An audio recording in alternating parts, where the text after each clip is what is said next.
malunggay.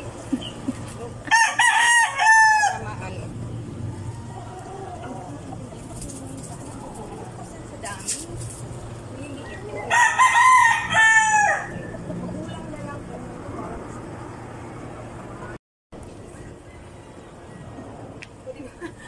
Bakras.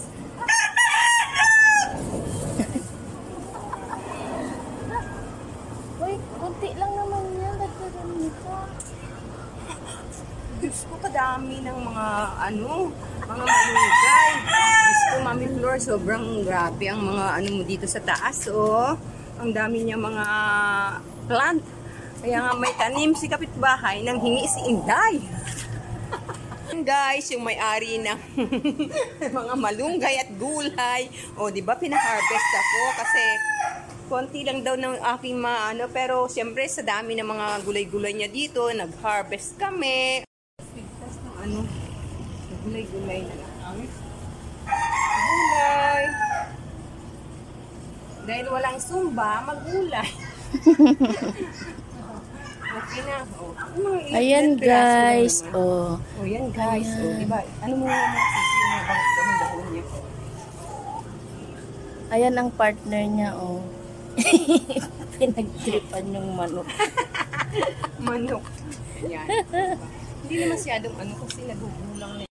But, okay, let's go. Ayan guys, manguha muna tayo ng dahon-dahon dito.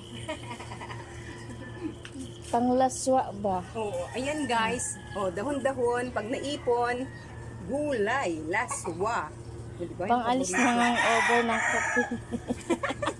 Oh, pang-alis ng hangover ng kape. Oh, di ba tama na? Oh. Ang dami.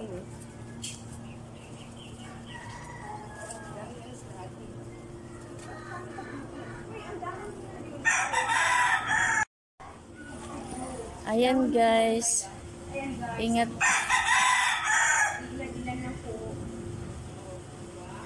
Talbusan mo. Sirain para may ganda pa rin. Ayun doon banda o sa likod. Hindi na yan kita. Ayun o sa may dahon ng saging banda doon. May bulaklak pa nga tayo dyan ng kalabasa. Kunin mo. Okay na. Huwag na. Masarap ba yun?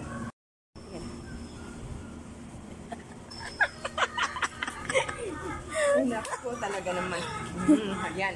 Ayan yung mga natin. Yung dami na yan. Marami ng kombinasyon. Ang dami doon. Ang dami. Ayan. Sabi ko sa'yo, sako kunin mo. Oo. Iba guys, ang dami na. Ang harvest namin. So, anong yan? Ilagay sa plastic.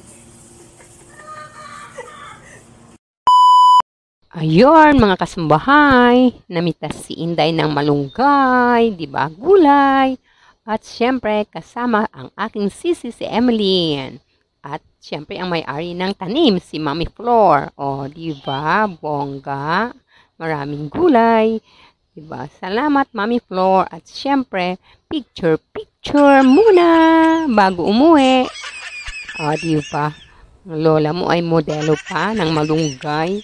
At sa pag-uwi, prepare ang mga gulay at magluto ng laswa.